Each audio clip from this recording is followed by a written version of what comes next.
Donc c'est évidemment important de distinguer la volonté réelle de la volonté subjective, dans le sens que l'individualité va pouvoir quand même s'y retrouver dans la volonté réelle.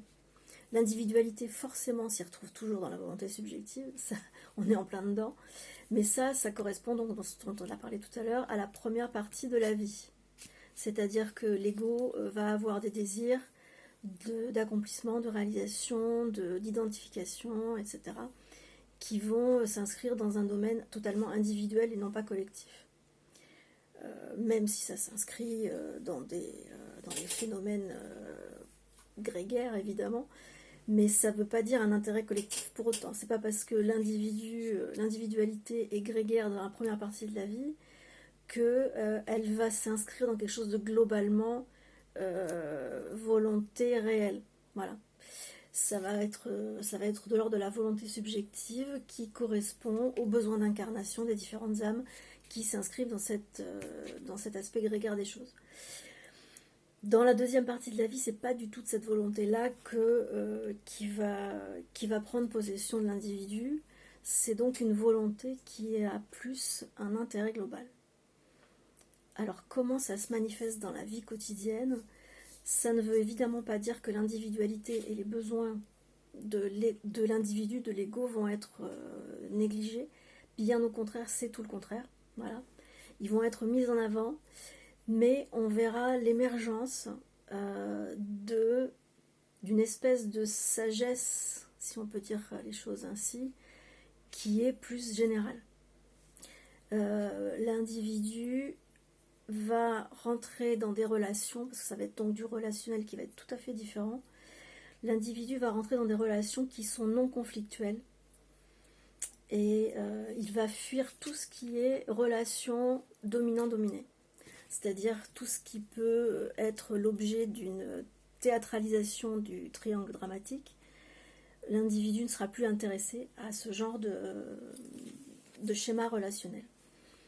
Il va être intéressé par des schémas relationnels plutôt à double sens ou à multiple sens, ce qui va donner que dans ces conversations, ça va être d'un tout ordre par rapport à ce que c'était avant, quoi.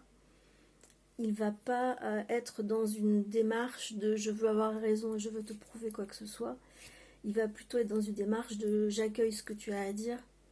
Éventuellement, il va surgir dans mon espace verbal quelque chose d'autre qui va contribuer à l'enrichissement de la conversation. Et ça sera plus des mais moi je pense que, ah oui mais toi tu penses que, ah oui mais j'ai bien aimé ce que tu as pensé, mais ce que tu as expliqué, tout ça. Je suis d'accord à moitié, mais sur l'autre moitié je vais te dire ce que j'en pense. Voilà. Il n'y a plus tellement de ce genre de schéma de conversation et de relation. Lorsque la volonté réelle fait partie du paysage de chacun des protagonistes.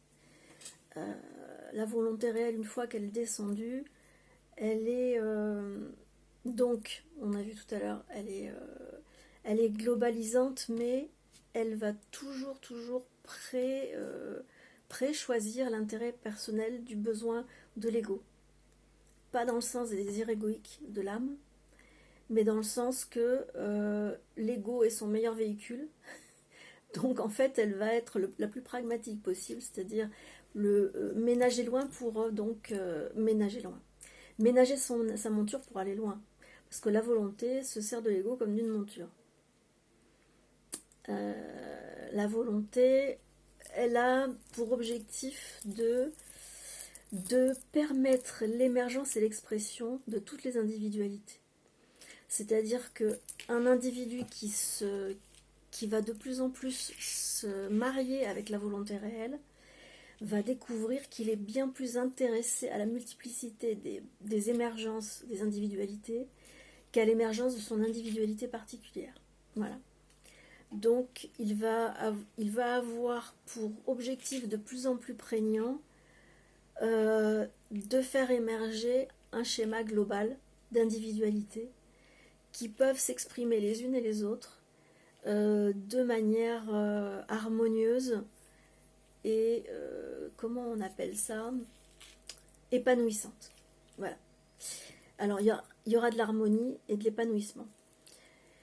Pour ça, ça demande à ce que l'ego primaire ne soit plus là.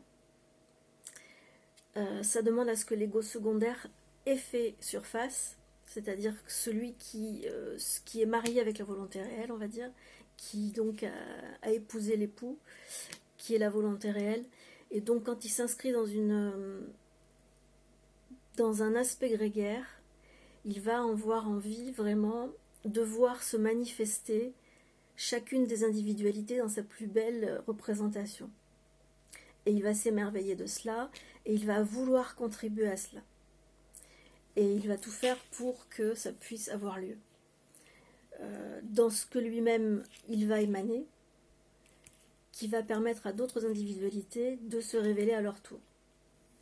C'est ça le but de la volonté en fait. La volonté réelle souhaite que toutes les individualités aient leur champ d'expression pleinement développé de manière à ce qu'ils puissent être réalisés. Voilà, la volonté réelle souhaite que chaque individualité puisse s'exprimer dans toute sa totalité et dans son plus bel épanouissement, c'est-à-dire dans son plus bel état d'être joyeux et d'être heureux. Voilà. Donc c'est pas bisounours, c'est totalement pragmatique. C'est ce qui peut permettre à une société, tout d'abord à une micro-société d'éclore, lorsque il y a un respect total pour sa propre individualité et pour toutes les individualités qui existent autour de soi. Et c'est donc dans une micro-société, ce qui n'est pas évident pour nous. Alors les réseaux sociaux nous offrent l'occasion d'une micro-société. Je vois pas tellement d'autres lieux, à part dans les associations, mais on voit un petit peu dans les associations que très rares sont les personnes qui ont développé l'ego 2.0. Donc il y a plutôt un intérêt particulier à faire émerger son propre ego et à le faire se mettre au-dessus des autres égos. Il y aura toujours cette recherche-là, qui c'est quel chef, qui c'est qui a le plus raison que l'autre, qui c'est qui est le plus beau, etc., qui c'est qui réussit le mieux. Il y aura toujours ça qui sera sous-jacent et qu'on sentira sourdre et poindre à l'horizon. Donc dans des associations, on peut effectivement imaginer que dans peu de temps, les égos 2.0 seront assez nombreux pour qu'une association, je dirais, locale, puisse laisser toutes les individualités s'exprimer dans leur plus belle manifestation. Bon, ça, je ne l'ai pas encore vu en association locale. Je ne l'ai pas encore vu. Je commence à le voir dans les associations de type réseau social, où effectivement on peut voir émerger de plus en plus d'égos 2.0, c'est-à-dire des égos transparents, qui auront cet objectif, donc cette volonté réelle de l'épanouissement individuel mais global de la communauté. Parce qu'une communauté dont les individualités peuvent s'épanouir avec harmonie est une collectivité qui sera en elle-même une entité harmonieuse et épanouie, dans laquelle les individus pourront ensuite s'accomplir encore plus harmonieusement et avoir un épanouissement encore plus heureux. Alors évidemment, une société se construit par ses individus, et l'individu est construit par la société. C'est l'œuf et la poule, on ne sait pas trop lequel des deux est arrivé en premier. Évidemment, c'est l'individu, mais c'est vrai que quand nous étudions la psychologie, on a plutôt tendance à dire que l'individu arrive dans une société, dans une association de personnes. Dans la réalité des choses, c'est l'individu qui est évidemment le premier à arriver, et puis quand il en arrive un deuxième, on a déjà une micro-société. Voilà. Donc ça commence toujours par l'individu. Bon, dans nos études sociologiques et psychologiques, on étudie toujours l'individu au sein de son environnement, et on dit que c'est l'environnement qui a produit l'individu. Certes, ça devient vrai. ça devient vrai, mais il est beaucoup plus pragmatique de comprendre que c'est l'individu qui va fabriquer la collectivité. Donc ce sont les individus qui vont produire la qualité de la société qui sera observée dans sa globalité.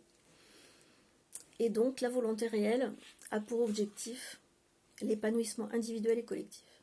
Donc c'est ça qui est visé. Et quand on est dans une conversation avec quelqu'un, on peut avoir ce discernement de voir si ou non la volonté réelle est présente. C'est-à-dire si vous observez votre propre conversation avec quelqu'un ou bien la conversation de deux autres personnes, peu importe, de toute façon c'est les mêmes schémas, l'observation va vous permettre de voir si c'est l'intérêt collectif qui est visé par les individus au travers d'une volonté réelle ou si c'est l'intérêt individuel qui est visé par chaque individu. Auquel cas, l'épanouissement collectif sera compromis. Une conversation entre deux individus peut être intéressante pour un troisième individu qui écoute et qui ne participe pas forcément, mais qui va être enrichi par le dialogue de deux individus qui seront en volonté réelle chacun des deux.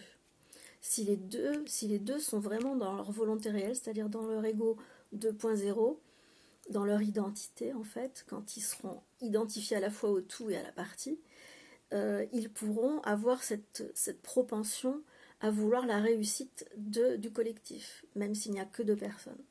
Et la troisième personne qui regarde va être enrichie.